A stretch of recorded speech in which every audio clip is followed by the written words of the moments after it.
Welcome to the Football Guys Dynasty Show. It is me, Jagger May, and look who we brought back. You guys spoke. You guys didn't like Joey as much as Jeff, so we will allow him to continue to host the show.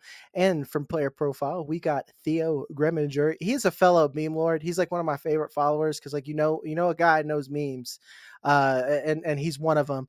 And today we're not talking memes, but we are doing a meme format by making tiers. We did this when we first started this channel, and because it is now training camp and we've been bored and fiddled around with our rankings enough, it's time to do it again. We're talking wide receivers today, so we will jump right into it with our tier one. We have Ceedee Lamb, Jamar Chase, Justin Jefferson, and Amon Ra St. Brown. I am the lowest on Ceedee Lamb, but as we know, because we're professionals, it's tiers. I won't argue with you with having Ceedee Lamb one overall. I've literally played with it about 3 times. So, Theo, since you're our guest, I'll let you open it up.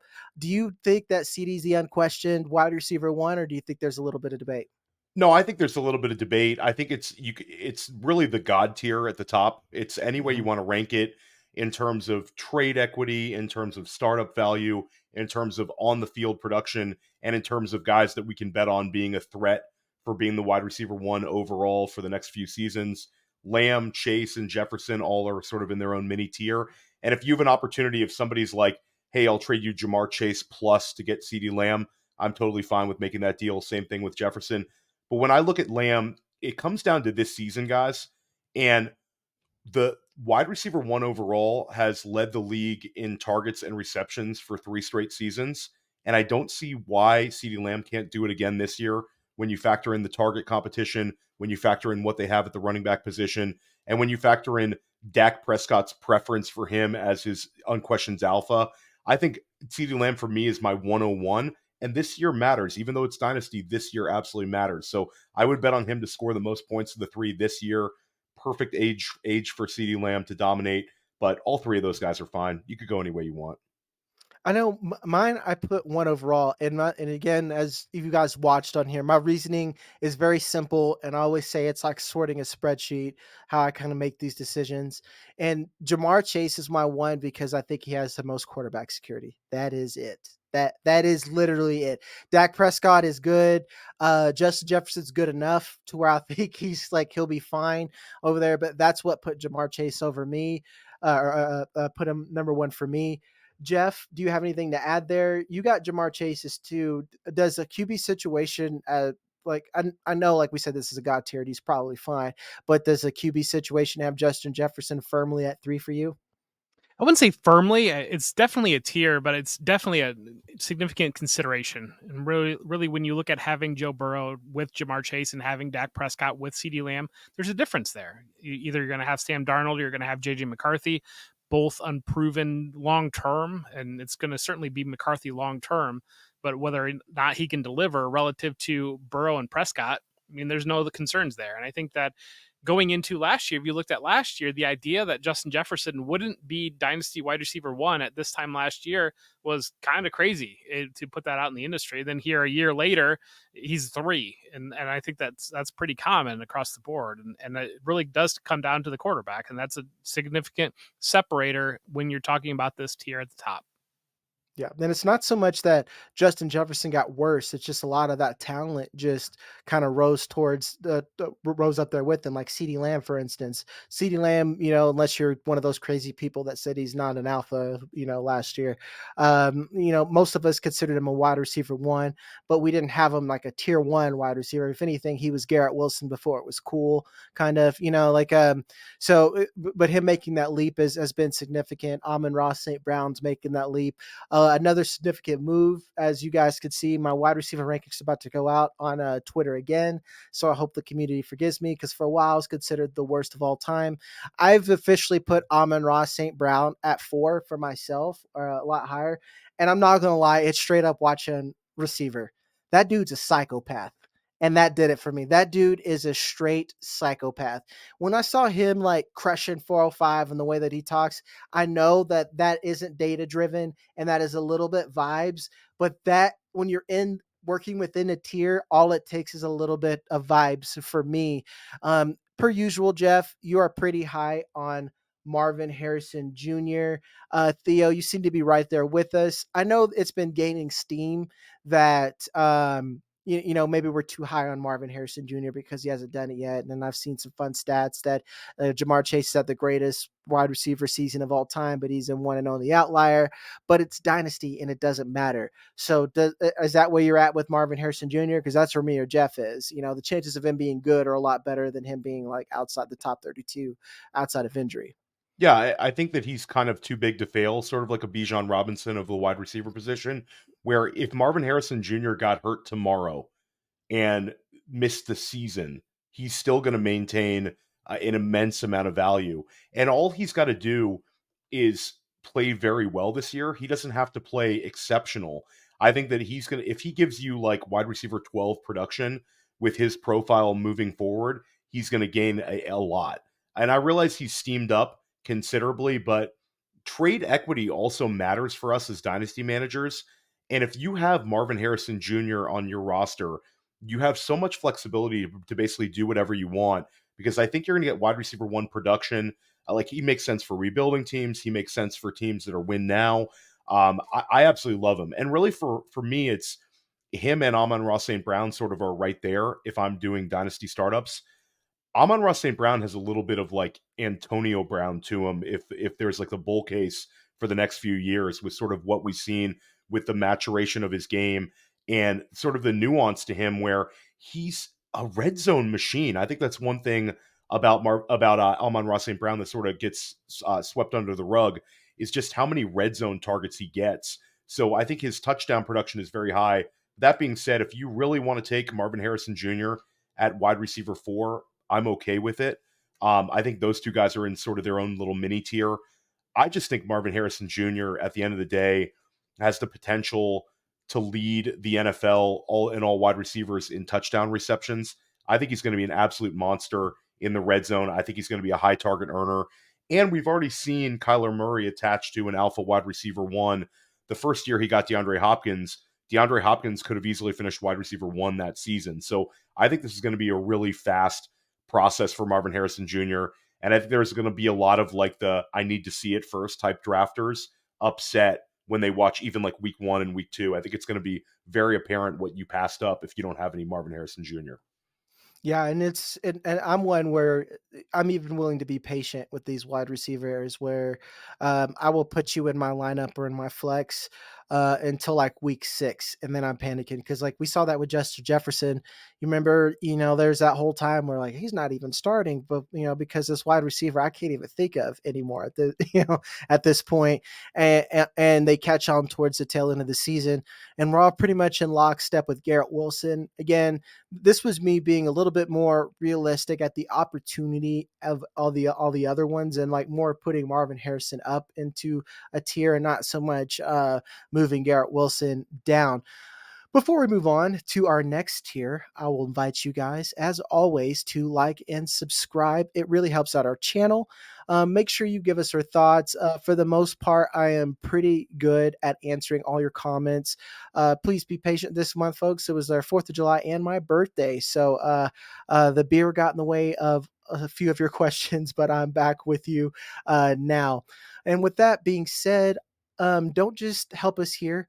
We have new tools coming out for you. As a matter of fact, I have a meeting to test that stuff out tomorrow for you guys, and we're super excited to roll that stuff out. So go to footballguys.com/plans and make sure that you make sure that you sign up there. It really, really helps them pay me and keep my job. So we'll move on to tier 2, and we have A.J. Brown, Malik Nabers, Drake London, Puka Nacua, Chris Olave, and Brandon Aiyuk. Jeff, as always, you are the bullish one. Are you one of those people that think Malik Nabers is going to lead in targets? Because, I mean, he's the type of wide receiver that Daniel Jones might be able to get the ball to. Certainly he's going to lead the Giants in targets. That I would be shocked if it's anybody else outside of injury. I mean, who else would even threaten him? Maybe Wan'Dale Robinson, but I just don't see it there. I think it's going to definitely be Malik Nabers. And you really look at Malik Nabers landing with Brian Daboll, what Brian Daboll was able to do with Stephon Diggs when he originally arrived in Buffalo. We've seen Brian Daboll's offense generate high end wide receiver one outcomes. And so that's where I think Nabers is set up maybe a little bit better than people realize. I know definitely the concern around Daniel Jones, that's legitimate. I get that. And there's probably going to be a lower ceiling for him coming into his rookie season. But at the same time, what you're really looking for, we're factoring that in. And so if we see those flashes that Malik Nabers is the player that we have the expectation he will be, that's where I think there's going to be a comfort level, and that's where he'll kind of insulate that value a little bit relative to putting up the big numbers that we're really hoping for. I know that's why he's been my favorite best ball pick, because the wait and see people have really held that value down to where there's not many high upside wide receiver ones, wide receiver twos that you can get, and of course again that's best ball, but the redraft value definitely affects a long term value. So Malik Nabers is I think he's more acquirable than Marvin Harrison Jr. for the most part. Of course, he might be kind of like what you say with Jeff, with DJ Moore. There's a people that like love Malik Nabers so much that they probably already have him, and there's no prying him away. But again, like I think that it's the targets that I really love, and I think that he can even be like top 10. Theo, what are your thoughts on Malik Nabers? Is he someone that you're willing to take over someone like A.J. Brown or Drake London at this point, if you're in a startup? Yeah, and I think I absolutely am taking him over both of those guys, and I think I'm probably ahead of consensus with some on AJ Brown. I think not to get kind of ahead of ourselves, but it's sort of an age difference thing for me, guys, when it comes to Malik Nabers versus AJ Brown. I think AJ Brown is absolutely going to smash this season, but with Malik Nabers, I'm getting so much youth equity for my dynasty roster. And I agree with you, Jagger. I think that he's going to lead all rookies in targets this year. And I think probably by a considerable margin. How can New York, I completely agree with Jeff as well, how can New York not feature him, not only in terms of targets, but in terms of touches for that offense? There's nobody on their offense nearly as much of a threat to challenging NFL defenses than Malik Nabers. He's young, but we've seen it before with an LSU wide receiver in New York. The parallels are too strong when it comes to Odell Beckham and Malik Nabers, except for Nabers was an even better player at LSU than Odell. And I think with Nabers, even if it's the low A dot, Daniel Jones can make this pass type of looks, with his explosive ability, he's going to provide us spike weeks. And I think it's going to become really apparent just how good he is. And I think anybody who's kind of watching people like ourselves, seeing how highly we're ranking these rookies and saying kind of pump the brakes, we've seen 3 out of the last 4 years where a rookie wide receiver has finished inside of the top 6 in wide receiver scoring. 3 out of the last 4 years. Now we have 2 of the better wide receiver prospects we've seen in quite some time. I'm willing to bet on Malik Nabers almost to the extent of Marvin Harrison Jr. And I think the difference, the reason he doesn't kind of, for me, get into that truly elite tier is the fact that the quarterback questions that we have with New York and the overall offense. With Kyler Murray, I don't have anything to worry about. With Nabers, yeah, we have something to worry about with Daniel Jones, but he's just too good to fail even with poor quarterback play. I know I was going to say real quick, the difficult thing for me, we see AJ Brown, we see fantastic production from AJ Brown, and he's not in tier 1, and he's not going to get any younger. Whereas Malik Nabers, the only thing preventing him from being in tier 1 is that 1 year or 2 year of production, and then he's going to jump up the tier. And that's where, if I'm in a startup, I'm definitely going to take Nabers over AJ Brown, just because like we're talking about tiers here, and we're not putting AJ Brown in our tier 1. I guess why I've sort of moved AJ Brown up is since the last time we've done this and now, I've started insulating my dynasty value a little bit more by hedging along with what the consensus ranks. Where I know AJ Brown is going to retain his value because he's AJ Brown a little bit. I'm willing to take AJ Brown because I feel like he's just a little bit more liquid than Malik Nabers is. Whereas like Malik Nabers is going to hold that value ultimately with like us, the sharp people. But when you go with like the casuals or maybe not the 30 different dynasty league type guys where they're willing to lower Malik Nabers because like, oh, he's Quentin Johnston after 4 games or something like that and especially me giving advice to other people who are in those leagues, that I'm willing to give them advice even that I might not always do, because I know that their value is going to be a little bit safer. And that's it for me, because ultimately, probably depending on what my teams are, I might click the button on Malik Nabers first or Drake London first over A.J. Brown. But like as an overall ranking, I think that A.J. Brown has the most dynasty value, and he's going to sustain that longer, and that counts. If that makes sense to you guys at all. That's just me being and especially looking at someone like Chris Olave. This is a perfect segue to Chris Olave. I'm excited to talk about him because he's a player that a lot of people think is overrated and scared to take him. I like Chris Olave for his value, and I think he's an underrated wide receiver one to target. And I like to, if I miss out on Garrett Wilson or Malik Nabers, he's easily one of my next targets, up there with Drake London. I think a lot of people don't consider that maybe just Derek Carr sucks, and they don't think that the actual player is good. And no, Theo, you're a very data driven person, yet you still believe in Chris Olave and have him up there with Jeff. Is it because of like the Derek Carr factor, and you're willing to hold on to him? I think for me, it's, I'll be able to kind of look past the Derek Carr factor.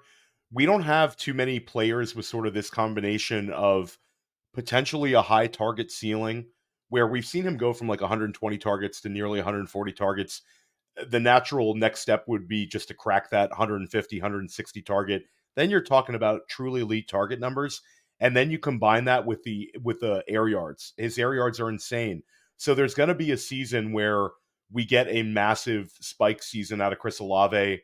I think with his profile, with what we've seen in his first 2 years in the league, it's going to happen. And yeah, he's certainly been held back by the quality of the offense, the Derek Carr as his quarterback. But I think that this year there's another little X factor, is if you just look at their roster as a whole with the offensive coordinator change, they don't have anybody intermediate receiver that is threatening for a high amount of targets. You could kind of make an argument that Rashid Shaheed overlaps with Olave on a lot of their usage. Then you factor in sort of the lack of the tight end getting a lot of targets. I think we're going to see actually a lot more Taysom Hill this year. So for me, I think we could see more manufactured targets for Olave, and I think that's going to kind of increase his floor, where I think this is actually going to be his wide receiver one season. Last year, I think we were a year ahead of him in terms of where we were taking him in like redraft and best ball. I think this year he's actually going to pay off at his value. And yeah, I have problems with Derek Carr as well. I don't think he's very good. But at the end of the day, 160 targets with that profile, with those air yards, it's something we want to bet on. And to look at a more of an X's and O's approach, Jeff, I know Clint Kubiak is in there, and that does a little bit for me. And Derek Carr isn't very good, but if anything, he's a better Jimmy Garoppolo because he's got a little bit bigger of an arm and he's willing to take more chances, which is great for fantasy, but bad for your NFL team in real life. Does that do anything for you? I know you said that he's kind of like the DJ Moore now, where like we know he's good, but like when are we going to see it? And Derek Carr's still there, and they've kind of built this offense where they're always going to be in a difficult position to kind of redo themselves at quarterback. So where do you see Chris Olave's future? And if he doesn't do well, will that push him down your rankings significantly next season, or let's say week 6? I mean, what do you classify as not doing well? Because it does kind of feel like maybe his floor it still feels like 1,000 yards to me. It's just ceiling. He doesn't have like that 1,700 yard ceiling that I think some of the other guys right now. And I think that's the biggest differentiator right now. But really, when you look at Dynasty as a whole, there's just been a sea change the way that people attack these young wide receivers early in startups. And you flash back 2 to 3 years ago, you would have a player like Olave that might have had a disappointing second year, and he might have slipped to the 6th round or so in startups. All those guys are off the board. It's only in Dynasty now. It's quarterbacks, young wide receivers, young tight ends, and then, okay, the draft starts after that point. And so that's where I think Olave insulates some of that value. Looking at the Kubiak scheme, if he's bringing over offshoots of the Shanahan tree, I think there's going to be more opportunities for Chris Olave to create with the ball in his hands, more easy opportunities, bringing that ADOT down a little bit, probably to make life a little bit more comfortable for Derek Carr would be my expectation, and kind of creating big play potential with the ball in his hands relative to trying to hit him downfield for the big play potential. And I think that that's going to be the biggest thing that you're going to see off of that. Kind of probably using Rashid Shaheed more to open up like the deep cover and have Olave there, or have some scheme touches. I think Alvin Kamara is probably going to be in a little bit of that Christian McCaffrey type role if you really want to go there and think about the usage, and kind of it's going to be an offense that's going to, we've seen that offense. Jimmy Garoppolo is a great call out there. Brock Purdy's a good call out. Make life easy for players that are capable of. I do think that Derek Carr can get the ball to receivers. It's just that downfield, he's not going to be a big explosive arm. And that's where I think the biggest differentiator I would expect with Olave. And that's going to help him arrive at more of the volume that Theo's talking about and help him have that insulated floor at around 1,000 yards or more, and also potentially layer that ceiling on top of it if it gets there. I do Yeah, think that's Jagger, not to interrupt you, I think you're spot on though, that he's a player with a lot of pressure on him in terms of keeping his dynasty valuation. I think it's really, we want to see him take that next step. And if you want to put a number on it, I'd say we want to see a wide receiver 1 season. And you could put that on a lot of these third year wide receivers, because I think there's a lot of talent in the last 2 draft classes. And I think that there's a lot of pressure on Garrett Wilson, Drake London, and Chris Olave to actually perform based on where we're projecting them. Whereas the younger players get a little bit more wiggle room just because it's their first year in the league, maybe second year in the league. Those year 3 guys, year 3 is where we're expecting it. So I do think that there is some pressure on Olave, but I would bet on him to deliver. Yeah, and that's um it's exactly what you said, because you got to think about like Michael Pittman, Nico Collins, kind of how they went. And well, Nico Collins didn't have a whole lot of value either, but people at least gave up on him after year 3, and then we Yeah. saw their value jump, but not even significant enough to be considered a wide receiver 1. And I'm pretty high on Michael Pittman, and we'll talk about him later. And to me, it's also just to be anecdotal, it's also pretty telling on how bad Jimmy Garoppolo is. If I say that Derek Carr has a bigger arm and his arm isn't that big, but he's just like at least willing to throw it down there a little bit. Some other notables that we need to talk about, I think Puka Nacua is appropriately ranked by all of us. Like 10 is like pretty good. Brandon Aiyuk, same thing. I think he holds his value no matter where he goes. I do get a little worried about if he'd go to Washington, but if he stays in the 49ers, great. If he moves, great. We'll go ahead and move to tier 3. And then the first one at the top of this tier is Nico Collins. And he's someone I didn't know where I wanted to put on like tier 2 or tier 3. And really our rankings in general, what kind of pushed him down a little bit. You can't put everyone in one tier. I know I'm the most bullish at having him 8. And a lot of that is I think he's at his age apex where he's going to be good. And like I said, I've started thinking in a little bit of a smaller window, and he's attached to a good quarterback in an efficient offense. And I think even now he's at least going to hold his value, at least barring injury. Theo, we'll start with you. What keeps him at 14 with you in comparison to other wide receivers? So for me, it's that this tier is just a little bit like larger for me. Like if you're, Mm-hmm. it's splitting hairs, kind of ranking these players, where it's like an Aiyuk, a Nico Collins. They're basically the same bet to me in Dynasty. If I could split it down the middle for fantasy football in terms of like Dynasty, best ball, redraft, and have equal shares of Aiyuk and Collins, I think I would be fine with that. I think that the being attached to CJ Stroud elevates Collins, and also the fact that we know he's going to be a Houston Texan. That's sort of what keeps him ahead of Brandon Aiyuk for me. I believe Brandon Aiyuk is an exceptional talent, but the fact that he could remain with San Francisco, where he has 105 targets last year, um, that worries me just a little bit, because he has to be incredibly efficient to back it up, kind of with where we're valuing him, and I think he will. but it really lowers his ceiling. It would be interesting to me to see Brandon Aiyuk end up on one of these teams we think is a bad offense and get 150 targets. And I think he would actually do quite well with that. So that's sort of, for me, the Collins Aiyuk argument. Yep. Ayuk, I think, is a better talent. Like, I genuinely think Ayuk is the same skill level as a Justin Jefferson or Ceedee Lamb. And I think, like, if you saw his pretty little reception perception chart, like everyone else, it kind of backs that up. So I like, if anything, I think Brandon Ayuk can be a little bit, his value can even raise if he went to a different team, like you said.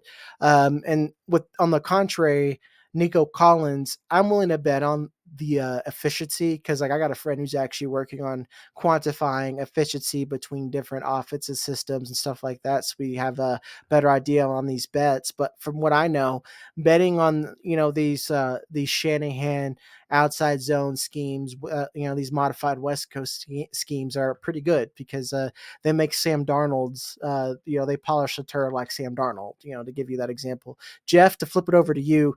Like, are you that ready even now, considering that Rome Odunze could have that long term? He's a better long term bet than he is short term, meaning that he could lose value if he doesn't do much right away. Are you willing to take Odunze over Collins like that confidently, or is this kind of a tier for you? I mean, they're certainly in the same tier, but I would take Odunze over him. I maybe playing it out a little bit. What happens if Odunze doesn't have delayed production? What happens if he's productive right out of the gate and Caleb Williams looks like he is Caleb Williams, like we've been waiting for?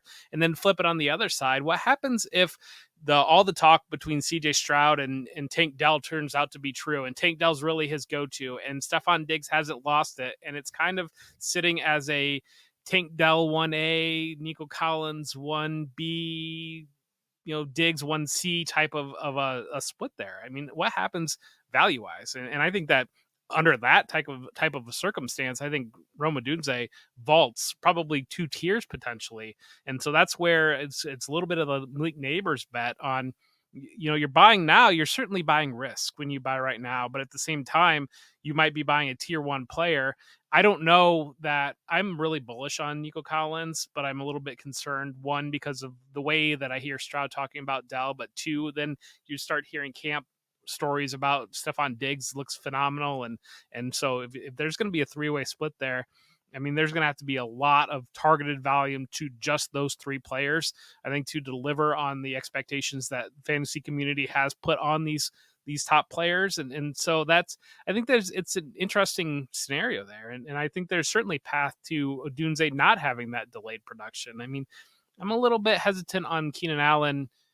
Is he going to fit in a new system? Is he going to be that productive right away? Or is this going to be the type of thing where Caleb Williams and Rome Odunze have been countless reps together in the offseason? And we've heard the stories about working out pre-draft and camps and everything else that they're going to be going through together. I mean, Odunze could be a lot more productive than what the expectation really kind of sits on him right now. I know I've been finding it easier to get him. Like, all my shares have come from rookie drafts. All my startups, I've been having a hard time clicking the button because I like the other bets around that tier, and that's just kind of how I built teams. Theo, where are you at with Rome Odunze? Are you willing to bet on him now? Because, like I said, as a wide receiver too, I think I can't really argue with him. Like, I'm willing to bet that he can earn his targets and get his. It's just that, like, everyone else is just a little bit better bets. I don't know where you're at. Yeah, I mean, I think you can make an argument for that. And again, it's a tier for me. But I think with Odunze, when we talk about being able to break through into the tier above him a year from now, I think that if we had to bet on which one of these guys could break into the top 6, I think we would probably agree that it's Odunze. Whereas an Aiyuk and a Collins, to me, it's going to be difficult for them to challenge to get up to break through like past an A.J. Brown. I think that when you get Odunze, the profile was just so strong coming out with the draft capital, and then just brushing the target competition aside and looking at what he ended up with in terms of being attached to a Caleb Williams, we have that same comfort level with him being attached to an elite quarterback as we do with Nico Collins. But then we factor in Rome Odunze was a early first round pick with this alpha profile coming out. And there were people that I respect that had Rome Odunze very, very close to Marvin Harrison Jr. and Malik Nabers. For me, Odunze was always wide receiver 3 in this class, but a really, really good wide receiver 3 in this class. So I can see where you're at, Jagger, in terms of getting your exposure in a rookie draft setting where maybe it's a little bit more palatable based on who you have to take them against. But there's an argument, like Jeff's saying, where you kind of sacrifice knowing what you're going to get the first 6 weeks of the year. And guys, I'll say this. The bull argument is the parallel is similar to Ceedee Lamb his rookie year. Ceedee Lamb arrives in Dallas. Amari Cooper, sort of the same dynasty valuation at the time as we see with the DJ Moore. Michael Gallup had some steam then in terms of redraft and best ball. Maybe not quite a Keenan Allen level, hardly a Keenan Allen level player, but a guy who was people were betting on as like a potential wide receiver too. Ceedee Lamb, people passed up opportunities because early production. Ceedee Lamb ends up outproducing everyone in the second half of the season. I think the Rome Odunze is a second half of the year bet, a bet on talent, bet on him just sort of overcoming, and like a life finds a way argument when it comes to alpha wide receiver 1. So he's a guy that I want a lot of exposure on. And I think the fact that the market is letting you get this entry point because of target competition, it's probably going to be the cheapest opportunity ever for Rome Odunze. Just sort of my take. And also the JSN factor, guys, where in redraft settings, not to get off of Dynasty, I know we're talking Dynasty, but he's being a little bit punished in redraft because of JSN, because people saw the target competition holding back a guy we really liked profile-wise rookie season. And I think Odunze, that could also be another opportunity to get him for the second half of the year. He might be a guy that helps you win leagues in all settings. Yep. And I mean, we like JSN around these parts, especially at price. And it's like JSN's being punished for like doing exactly what we thought he was. We knew he was dealing with an injury. We know that rookies that don't build rapport in camp tend to take a little bit longer. And then we saw that the targets kind of come up towards the tail end of the season. Moreover, on the flip side, guys, again, this is like the 5th time I feel like I've said this on the show, but I got to continue to say it, is that Tyler Lockett that flame's gonna go out eventually, sooner than later.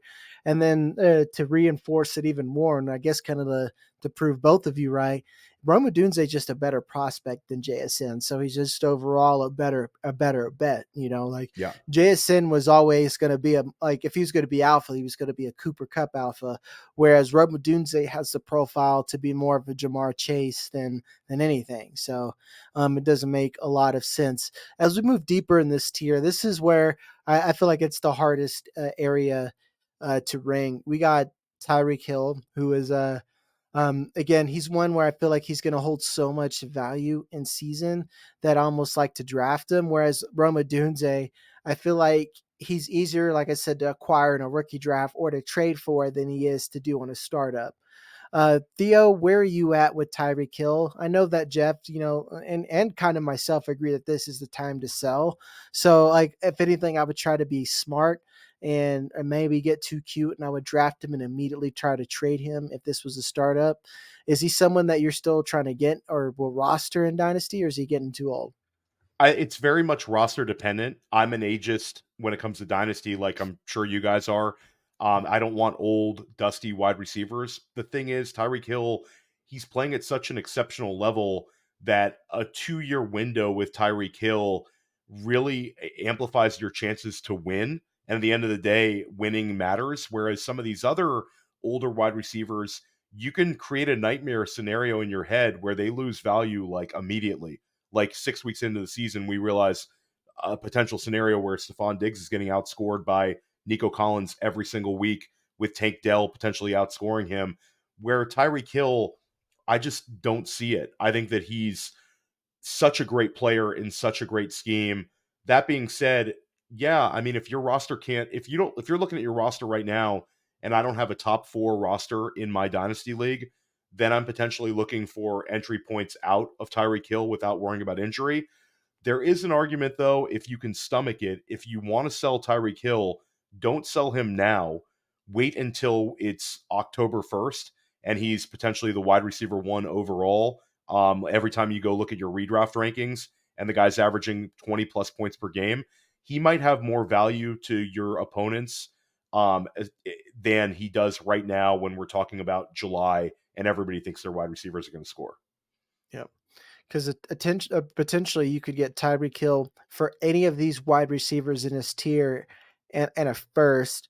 Then you could get arguably everyone in tier 2 that we talked about with like a second or plus, like that's what I said. I would make those bets and get a little cute because Tyreek Hill is talented enough to be a good bet that you could hold on to him on your roster. But on the flip side, getting out of him could be a massive net gain. The rest of this tier is kind of like the, I'm always a bridesmaid, never the bride. And then we've got the problematic, are they or aren't they wide receiver ones? We have Jaylen Waddle, DeVonta Smith, Tank Dell, Zay Flowers, DJ Moore, Michael Pittman Jr. Theo, I've talked about this. I'm very bullish on Michael Pittman Jr. So I'm curious to what you think about him as a player, and in comparison to like Zay Flowers or something, or Tank Dell, which I'll kick it to Jeff about Tank Dell in a minute. Well, I think Michael Pittman Jr., you have him at wide receiver 15. I believe I have him at wide receiver 21. Again, it's sort of about the same tier. Yeah. For me, it's Michael Pittman Jr. It's a guy that I think needs a lot of targets, where I think that the target competition in Indianapolis is a little bit stronger than some people might give credit to. If we look into the draft capital of Josh Downs as a third rounder, Adonai Mitchell as a second rounder, and I think Adonai Mitchell is not ever going to be a massive target guy, but I think he will get his targets. Then you add in the fact that you have Jonathan Taylor in the backfield, would be a guy that we're going to bet on to be top 5 and running back touches this year. It just scares me a little bit to really push him up into that elite tier. I think in certain offenses we could. In this offense, I don't know if I want to do that. We saw last year him brushing up near 160 targets, which is truly elite. But that number could realistically come down to like 145 this year. And I think for me with Michael Pittman Jr., I'd rather take a couple shots on some other guys around him that I think could really elevate and take the next step forward. That being said, like, he's a really, really good player, and we're splitting hairs where I'm saying wide receiver 20, you're saying wide receiver 15. I'm happy to have him on as many dynasty rosters as possible. I just, again, like breaking through these massive tier breaks heading into next season, I'm not so sure about that. Yeah. And like Jeff, I know you with Michael Pittman Jr., it's more that like he's kind of at his apex and it's only kind of going down from here. And I'm still willing to bet on his floor. And I think his floor is what makes him more attractive. Because I agree with Theo that if anything, I think he's Drake London. Like he's Drake London is Jordan's, Michael Pittman is like a Reebok shoe. Like he's the old man, Drake London. He might be reliable, whatever, but he's definitely not going to be flashy and he's not going to make your entire outfit. With him on the flip side of someone like Tank Dell, Tank Dell's such an interesting buy right now. Is he someone that even with his advanced age as being a second year player that you're being bullish on in comparison to the rest of these players in this tier? Real quick on Michael Pittman Jr., guess his dynasty value on Keep Trade Cut on September 9th, 2023, right at the beginning of the 2023 season. It was doo-doo because I bought it. I bought him. That's why I'm so high on him, is I bought a lot of them, and I've been parading my victory for the past years. Wide receiver 34. And he was wide receiver like 35, 36 in redraft last year too. Yeah. Like the whole market pushed him down. Mm-hmm. Yeah, and he really ate off of, it really wasn't Anthony Richardson, it was Gardner Minshew just kind of hyper targeting him. And so that's where I don't know, out of anybody that we've talked about so far, I think that the player that has the path to losing the most value is Michael Pittman Jr. And that's and maybe the flip side, I understand Tank Dell's advanced age. I don't know. I don't get into that too much. I guess maybe I'm not enough of a numbers person to be too concerned about that. I see a guy that can play, and he's playing with CJ Stroud, and CJ Stroud absolutely loves him. And I think that one of the things that maybe we haven't talked about enough this episode is we started out talking about it, but look at the quarterback that they're linked to, and you've got a player that is linked to CJ Stroud. Like that's one of the things with way back when we talked about Chris Olave, when you're talking, if yeah, he might have 1,000-yard season, and we're a little bit disappointed in that. But if there's a new Saints quarterback coming in, that's all that value is going to be insulated, and it's going to be excitement about that. Or you look at Rome Odunze, and if Caleb Williams is what we expect Caleb Williams to be, there's going to be so much excitement around Caleb Williams and insulated value on Rome Odunze being paired with Caleb Williams. And I think that that's where I land quite often with Tank Dell and being with CJ Stroud. And, people have CJ Stroud. Some people have CJ Stroud as their dynasty quarterback one at some points this offseason. And so you're looking at a 23-year-old CJ Stroud that's playing with Tank Dell for Tank Dell's entire career. Am I concerned about a year or two on Tank Dell's age relative to some other rookies? No, not at all. And I think that, body size maybe would be a bigger concern for me, just because we haven't seen a player that small have strong longevity, and we already saw him miss some time, and players get hurt in football. But other than that, I think that there's so much to love about Tank Dell. When you look at that Texans offense, the way that Stroud again glowingly talks about Tank Dell and basically being his guy, I think there's a lot of path to Tank Dell realizing a lot of value and kind of ascending up the charts. Versus, I view Pittman as we're at his apex, and we've seen with Pittman has had some wild swings in value off of his rookie season. He was wide receiver 48 on Keep Trade Cut coming off his rookie season. He's going to be 27. If there is, like Theo mentioned, if they're moving the ball around with Adonai Mitchell, with Josh Downs stepping in there, if it's a run focused offense, I mean, what do you got there? Yeah, that's why, again, I think it's his floor. And even with when we had even when he did have um Anthony Richardson, sorry, I'm totally blanked out for a second. He saw his targets, and the way that this offense works, I think he is like the poor man's A.J. Brown, and I'm willing to bet on that because, again, when you look at his reception perception profile and all of his advanced metrics, yeah, he's not winning downfield, but he's still winning and has very specific usage. So I'd bet on it at price. With that being said, I would still take Zay Flower, I'd still take Tank Dell. I would still probably take DJ Moore, depending on what my build is. The question is Zay Flowers, who is a player that I've always loved, and I loved him as a rookie because he did what I wanted him to do as a rookie, but now when you evaluate him, what is he going to be going forward? It's like, is he a wide receiver 1 or is he a high-end wide receiver 2? I'm not really sure. Jeff, what do you like? Are you like selling Zay Flowers or do you think he's just appropriately priced? I think he's probably appropriately priced. The thing with Zay Flowers is you're going to get that week 1, that season opening game that is going to be, everybody's eyes are going to be on that against the Chiefs on Thursday Night Football opening the season. And I feel like that's going to be a fulcrum on Zay Flowers' value, where if he comes out there and drops 6-7 receptions for 100 yards and scores versus maybe a 3 for 38, you're going to see some wild swings, I believe, on Zay Flowers' value, because what do? We overreact about everything. And especially there is not a single game that we overreact more about than that week 1 season opening game. And so that's where it's going to be interesting on Flowers and relative to playing it out. I mean, I think Mark Andrews is still going to be the number 1 target in that offense. I'd really love to see what happens with Isaiah Likely. If Isaiah Likely moves into really just kind of their base 2 tight end offense that Likely's out there, that would concern me maybe a little bit more on Flowers than if they were just playing Nelson Aguilar or Tylan Wallace, whoever it might be, as that other wide receiver. Then I think there's a really comfortable path to Zay Flowers, kind of capturing the value that he's sitting on right now. But again, it's almost the Olave conversation in reverse, where I don't know what the ceiling is for Flowers, and it might be 1,000 yards, 1,100 yards might be the ceiling for Flowers. But I do feel like he does have spike week potential. He's with Lamar Jackson. There's a lot of upside in that package. Nice. Yeah, and I'll add that I think when it comes to this year's Baltimore Ravens offense, we're not 100% sure what it's going to be because it's Todd Monken year 2 and his comfort level there. We already saw Lamar Jackson with a lot more pass attempts than in previous seasons. And I think with Zay Flowers, he profiles like a guy who could be a 100 reception a year guy. It's whether they choose to use him in that role. But you talk about being able to manufacture yards with Yak. You talk about a guy who could be an elite separator. I think Zay has that to him. To me, it's just a matter of What is his role with this team? Does he take a huge step forward? I think he goes over 90 receptions this year. He was at 77 last year. I think that's a pretty safe bet for him taking a step forward in year two.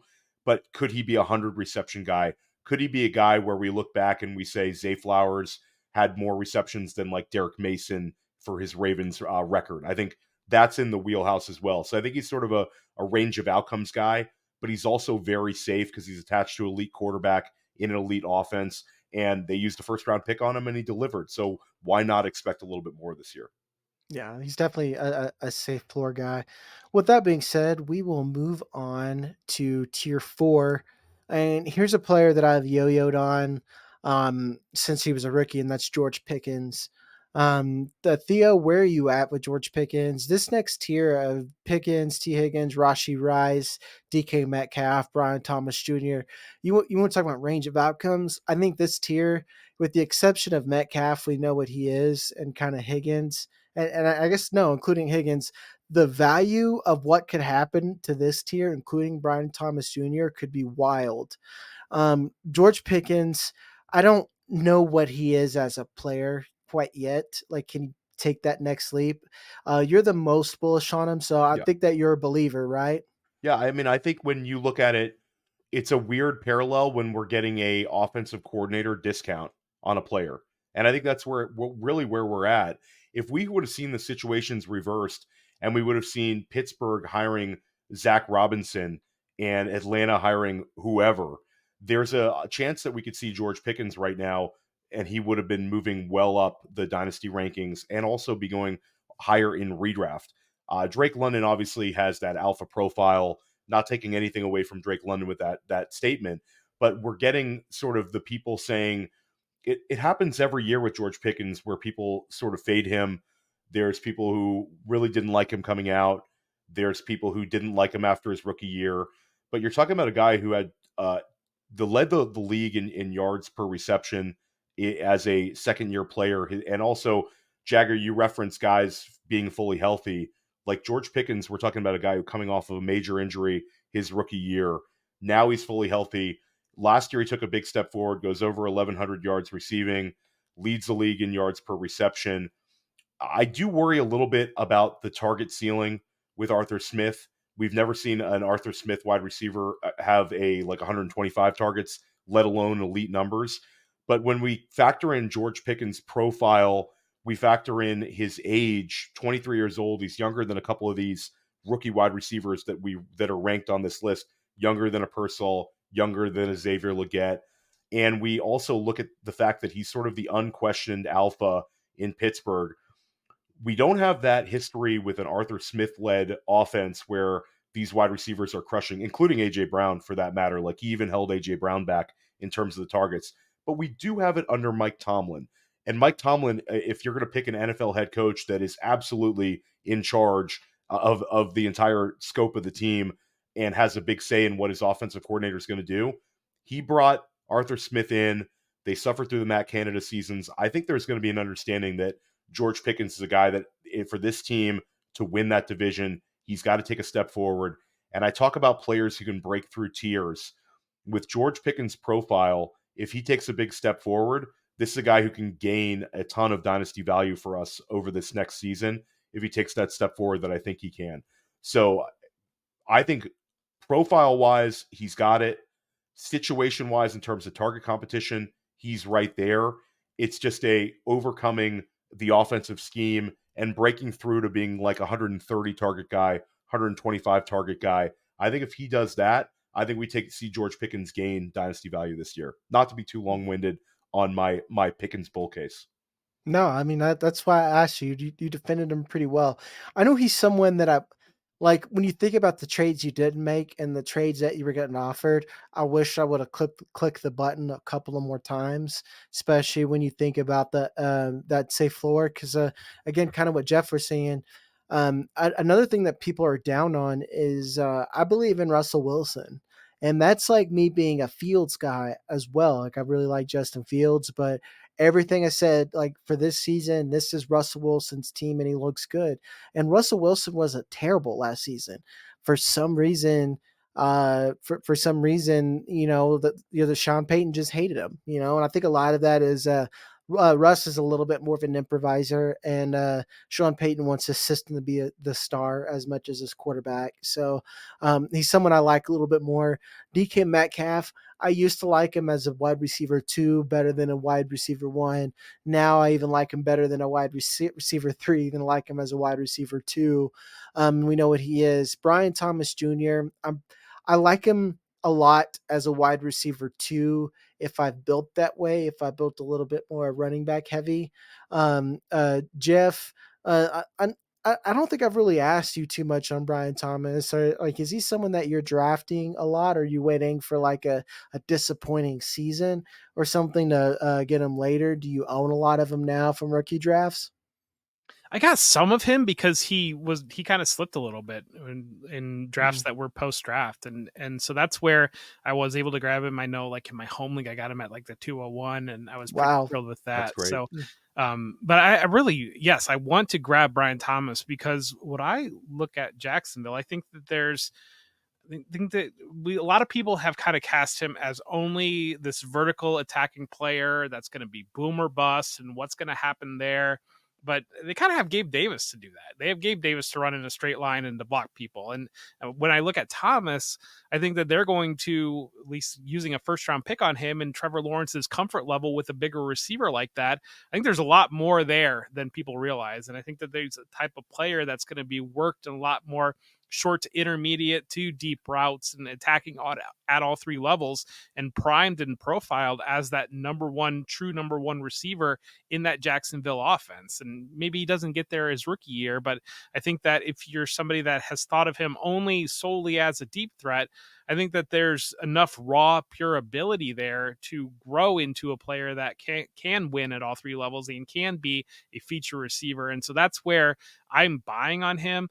Maybe he doesn't get there his rookie season, but again, like the trigger on Gabe Davis, to me, that feels like we know what Gabe Davis is. Gabe Davis is not going to be a player that's going to be running screens and get the ball in his hands and allow him to create. And so that role is filled in the Jacksonville offense. And so that's where, if using a first on Brian Thomas, you need to develop him and you need the hit on that, being that true alpha number 1 type receiver. And we know what the usage looks like out of that role. Yeah, and Gabe Davis is a player that I forget exists almost daily. I know one reason I like Brian Thomas is and I think I've said this on here, is we've seen what his role is, and it's Zay Jones. Like, it's like, what if Christian Kirk continues to be Christian Kirk and Evan Ingram stays Evan Ingram, but Zay Jones becomes an actual good player, and a lot of those missed touchdowns that we've seen and those missed downfield shots start converting over because there's a better player at that position. So I'm willing to take a shot. But really, Jeff, I was just softballing you because I want you and Theo to fight about Rashee Rice. You have him at 12. You have him at oh, do you want to talk about Brian Thomas? Is that where you? No. I was throwing my hands up. I was just I'm ready to go to war for Xavier Worthy. Okay, So cool. Oh, that's my no. It's sort of the anti Rashee Rice argument. Is I think mm, the rookie is going to pass him in dynasty value if he hasn't already. So I mhm, can see where I saw where Jeff ranked him and I saw where I ranked him. mm. But for me, I know we saw Rashee Rice. He was really, really good last year. This ranking is a little bit with the off-field stuff because I think is Kansas City sort of annoyed by some of it. But with Xavier Worthy, we've seen Patrick Mahomes with the fastest wide receiver in the NFL. It worked out pretty well last time. Xavier Worthy was a very, very quick contributor in college at Texas. He's the first round wide receiver that the Kansas City Chiefs have drafted since 2011. I think that they have an immediate plan for him. So I'm going to be bullish on him ahead of Rice in Dynasty. And I think sort of that's the discount that I'm getting on Worthy versus you guys with the ranking is I think Worthy's going to be a very quick study, and I think he's going to quickly pass Rice in terms of dynasty value. I think Rashee Rice is a really good player to have on your dynasty roster. Again, he is a guy you can have on a win now team. He's a guy you can have on a rebuilding team. I think he'll be a really good player in this league for a long time. But I think Xavier Worthy, to me, could be a really special talent, and I want to be ahead of consensus on him. And that being said, I think that kind of makes me a little bit behind consensus on Rashee Rice. So it's more of a pro Xavier Worthy argument than it is necessarily an anti Rashee Rice argument, if that kind of makes sense for you guys. Mhm. I know Xavier Worthy. I've gotten lucky. I've gotten him at like the 110. I've even gotten like a 201, kind of like Jeff said, in several leagues. And for him, he's been a player that I've tried to trade, but I'm not like really try to trade. Does that make sense? Like I'm putting it out there if I get something good. Like I tried to get Garrett Wilson for the people that hate him or something like that. But like I'm not letting him go for cheap. Like I'll have people that send me like, like send me like a first or from next year, and I'm not willing to gamble on next class over this one and stuff like that. And I tell them straight up, I'm like, this isn't real. I'm just trying to win if at all possible. So Jeff, on the flip side, there, uh, uh, where are you at with Rashee Rice, especially since it's kind of all that offseason drama so far has been a nothing burger. You've been the staunchest buy for Rashee Rice. Do you think that these guys are still going to be a compliment, or have you been more bullish? Did you see the one pass that went crazy yesterday where Xavier Worthy caught one in practice? It was just the one, you know. And guys, Then I think he got hit how by about the the door celebrate how coming about out, and this he missed practice the next day. So I don't know. how about the celebration afterwards from Xavier Worthy? That's not a wide receiver 2 on the team celebration, guys. No, Well, okay, well, that's I Not out. at think all. that there'll be what he'll hit a 70-yard play, and then all of a sudden the safeties will be sitting 35 yards off the line of scrimmage, and then Rashee Rice will just get all the volume underneath, and they'll just allow Rashee Rice to be basically the Jerick McKinnon, just like it was last year, the spiritual successor to Travis Kelce, that is just eating all the volume underneath as a really kind of an extension of the run game, just a PPR monster. That's my expectation of what I think you're going to see out of Rashee Rice. Is he's going to be Xavier Worthy and Hollywood Brown are going to really force those safeties deep, like we always see against Patrick Mahomes. I don't know. I think it's fascinating to watch because the speed of Xavier Worthy, the arm talent of Patrick Mahomes, like that's going to be a really true test on this too high safety look that has really kind of taken the wind out of Patrick Mahomes, taken the wind out of Josh Allen, taken it out of these top end quarterbacks with this arm talent, has really done a number on that. So that's going to be an interesting complement to fight against that. But I think that seeing the push pull the way football works is you're probably going to sit your safeties deeper if you don't want to get beat by that. And all that's going to do is open up underneath for Rashee Rice. And then there's also talk about Travis Kelce. Like he kind of came out and said, maybe it's in my best interest or the team's best interest if I kind of take a step back from the feature role in the offense during the regular season and save myself for the playoffs. And I think that a lot of that just points to a lot of open space for Rashee Rice to operate. And basically, like I said, an extension of the run game, a focal point of the offense, kind of serving as that. I don't think it's going to be Kadarius Toney, even though maybe it could be, but kind of serving as that passing down back complement to Pacheco, just the way that Andy Reid's going to dress it up. I mean, there was a blurb about him being on the roster bubble. We'll move through these next two tiers a bit quicker. Like we've already given the prelude to Xavier Worthy, Lad McConkey, Jaxon Smith-Njigba, Jayden Reed, Davante Adams, Deebo Samuel, and Jordan Addison. I didn't get to talk with you last week, Jeff, about Jordan Addison, especially with all the trouble that's been going on.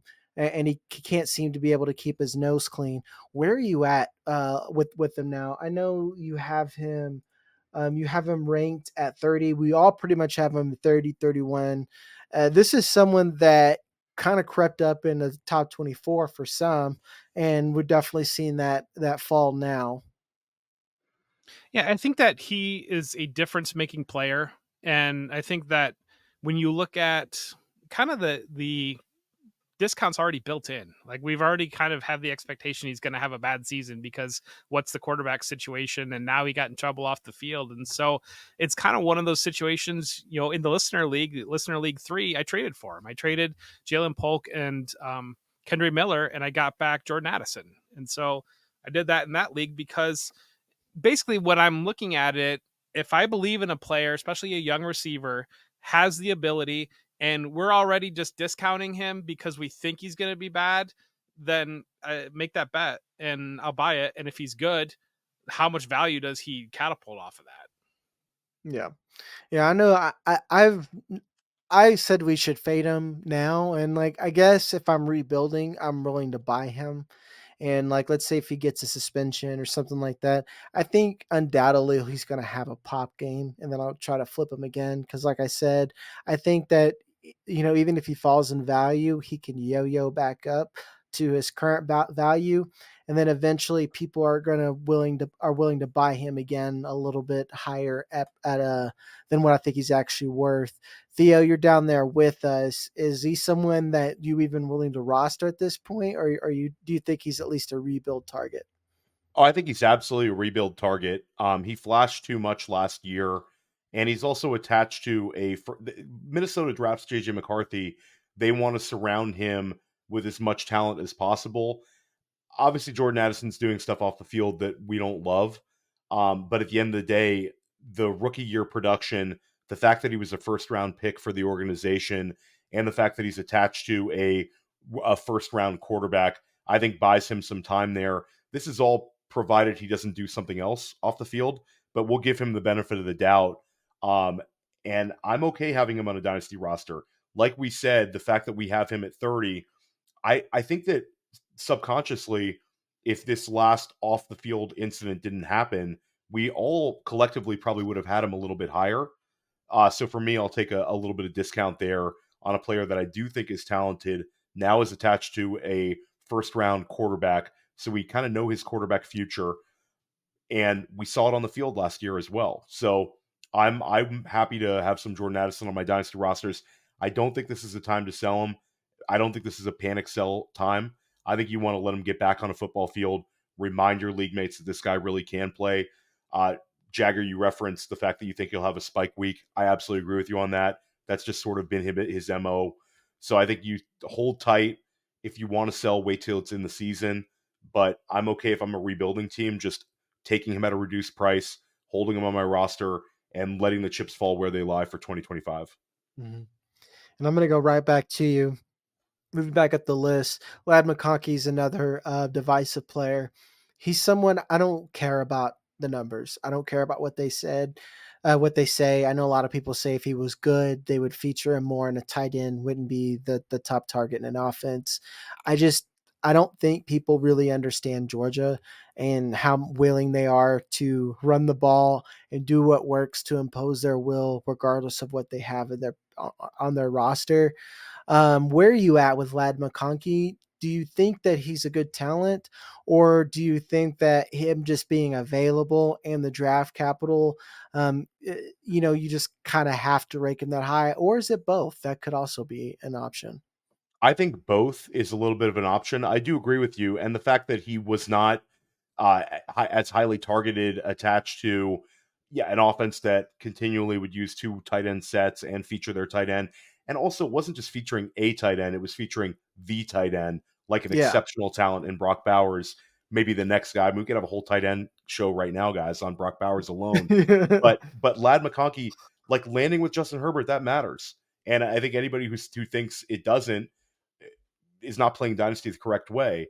Lad McConkey's a guy that profiles as a guy who could be a very high target earner in the NFL, and now he's attached to Justin Herbert. We also think that he's a guy who could win continually in the slot, and I think that they're going to find interesting ways to get him the ball. In terms of target competition, I don't have a whole lot of fear there. And in terms of this entire notion where, like, Justin Herbert's been a guy that I've drafted as a QB2 in best ball, and I'm trying to take some shots on getting him on some dynasty rosters. I look at the makeup of the Chargers, and I don't think that they're going to be able to play as boring as maybe Greg Roman and Harbaugh want them to, just based on who they have in the backfield and based Mhm. on the makeup of the team. I think there's going to be more chances at some games where Lad McConkey is going to have to be heavily targeted. And I agree with you. I think that he showed at the Senior Bowl, and he showed at the NFL Combine sort of what he was. He was clearly the best wide receiver at the Senior Bowl. That's been a great indicator of future fantasy football success. He's also was an elite athlete at the Combine. Really put up better numbers than I anticipated. Athletically, he's almost identical to Garrett Wilson, and we have him attached to Justin Herbert. in a situation where there's no target competition. So for me, you sort of have to rank him here, but it doesn't mean I'm not excited to have him on rosters where I was able to get him in rookie drafts. Yeah. Yeah, it's like you said, like again, me being a film guy, I see what he is as a player and I see what Georgia was as a team, and it makes sense. And I do get the guys that are firm in their process and they do what the data tells them. I'm not one of them. I can't read good, so I don't. Jeff, we'll finish with you. We'll move on to tier 6. Have you budged at all with Ricky Pearsall in light of the new news, or do you still think that we've reached the next phase in this process and Brandon Aiyuk is still going to be Brandon Aiyuk of the 49ers, let's say week 4, within the season? Yeah, I think that Brandon Aiyuk is going to be a 49er. And my expectation is that he will play on the 49ers this year, and then we'll revisit in the offseason of where it's going to end up. And I'm not moving off of that. And that's kind of, maybe I'll be wrong. But again, if that doesn't happen, if he does get traded, I just have a very, very hard time seeing the 49ers in this championship window that they're trying to go after right now, walking into the season and saying, well, Ricky Pearsall is our wide receiver 2, and Juwan Jennings is our wide receiver 3, and Jacob Cowings is our wide receiver 4. And if Deebo Samuel gets hurt, then that's what we're going to try to win a Super Bowl with. I just don't see that happening. I think that if Aiyuk is traded, I would expect a veteran to come back in the trade. And I think that I'm of the belief that a lot of what we've seen with wide receiver trades really remind me of NBA type trades, of trades that you would see in the NBA. And an NBA team that is in a championship window that has a great shooting guard that knows that they're not going to be able to keep him long term is not just going to say, well, we got this rookie, maybe he can be a 3-and-D guy, and we're still going to try to win a championship. They're going to expect a player back that can fill that void for production and be that in that offense. And so that's where I'm hesitant on Pearsall as a rookie. I'm really intrigued. I think that it's going to be very interesting, and whether or not they have more 3 wide receiver sets, I tend to believe that Juwan Jennings is going to out snap Pearsall, but I think that Pearsall is going to out target Jennings is kind of the way that I view it. But I just really, really struggle, especially with the injury history of Deebo Samuel of the 49ers saying, well, we're fine going into the Super Bowl against the Chiefs with Ricky Pearsall, Juwan Jennings, and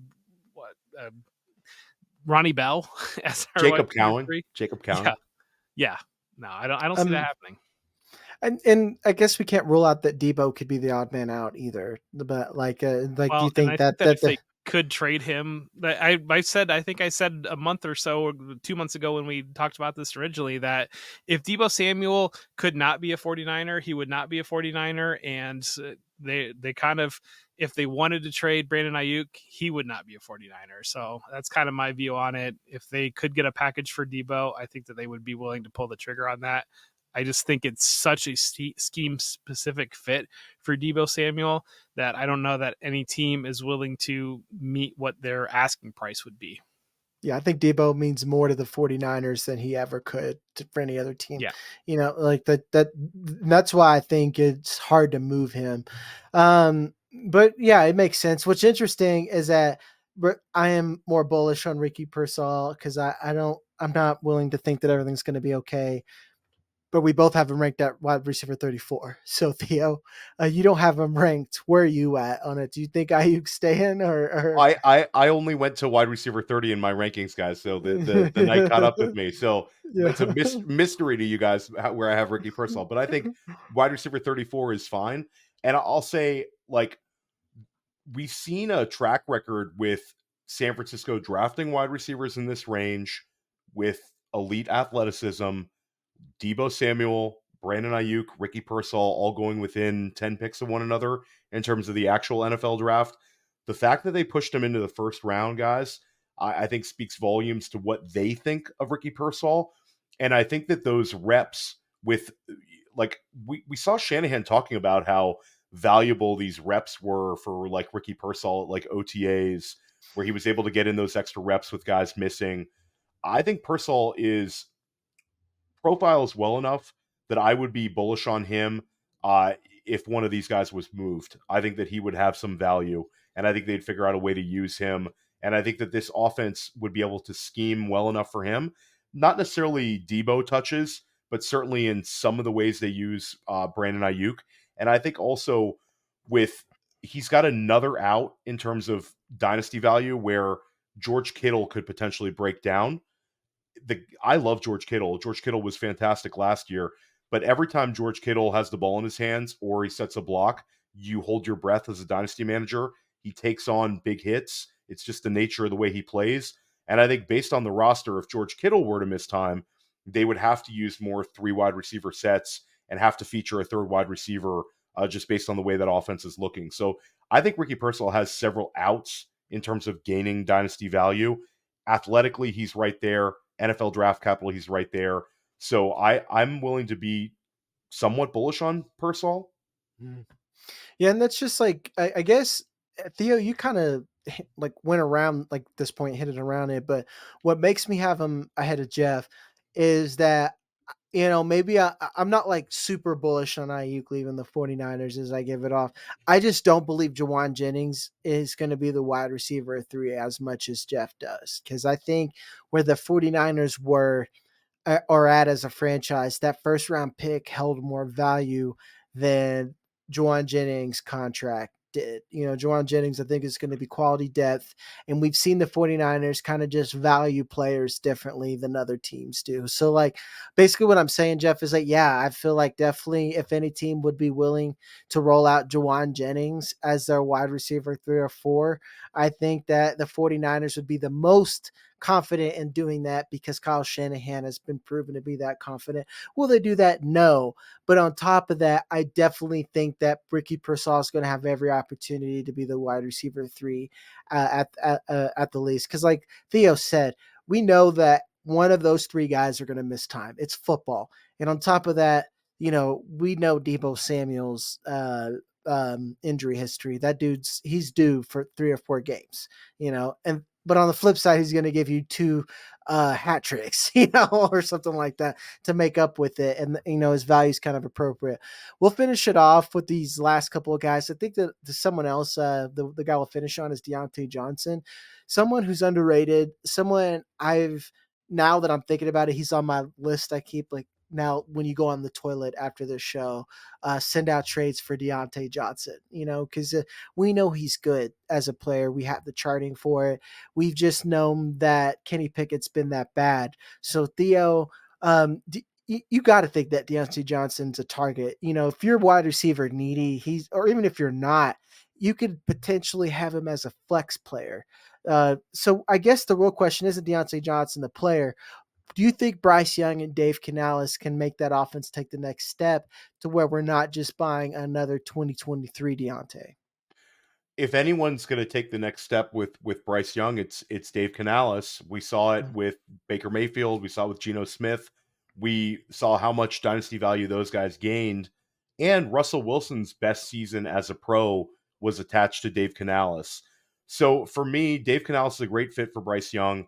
But even if Bryce Young doesn't take the next step, we saw what he did last year with sort of tunnel vision for Adam Thielen, where Adam Thielen was able to get off to like this exceptional start to the year with all of those top 10 wide receiver performances where, through the first half of the year, we're talking about Adam Thielen putting up wide receiver 1 numbers. Diontae Johnson, I think, will be in that role this year as the preferred target of a young quarterback. You also factor in Jonathan Brooks being slow out the gate, which was a guy where I feel like when Jonathan Brooks steps on the field, he's going to be a guy that's going to at least be targeted in the passing game more so than the other backs on their roster. So Diontae Johnson has been a big target earner for most of his career. I think that's what he's looking at in Carolina. I drafted him in the 7th round last night of a best ball in the FFPC Pros versus Joes, and I felt really good about that value. I think he's a good value right now across every format because I think he's a guy who could have, at the end of the day, it's hard to find guys who could have 150 targets out of this range. Diontae Johnson would be one of the few wide receivers with this sort of dynasty valuation where you could realistically make an argument that they get 150 targets this year. Yeah. Yeah, it makes a lot of sense for me. I love some Deontay as well. But we will end it right there, folks. Theo, thank you for so much for coming on. Do you got anything new going on over at Player Profile? What do you got dropping soon? No, you can look for all my written work over at the website. I dropped a zero and hero target list, which is always one that I'm really happy to write. I have pretty much dropping an article every few days. And then podcast wise, I'm sort of everywhere, guys. You can find me at the Player Profiler YouTube page, First Class Fantasy with Billy Muzio, Sonic Truth with Matt Kelly, and then press coverage in Dynasty Life. Jeff has been on Dynasty Life. Jagger, I'd love to have you on sometime. That's dropping once a week right now in the off season. Press coverage once or twice a week. So we're grinding like you guys are. Come check us out over at Player Profiler. Heck yeah, man. Jeff, you got anything new coming on? Like you just got back from vacation. Surely you got an article. You always got an article.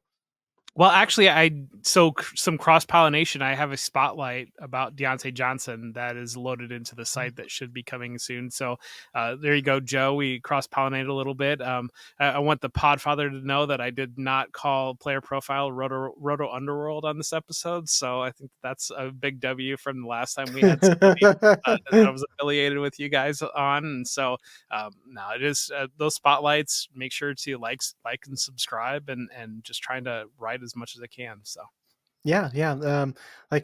Go read Jeff's stuff on Diontae. Jeff writes good stuff, so you probably need to subscribe for that. But if you're just here, you could subscribe on the YouTube channel for free, where I give all my content because I don't read or write. So like, subscribe, and we'll see you guys on the next one. Cheers.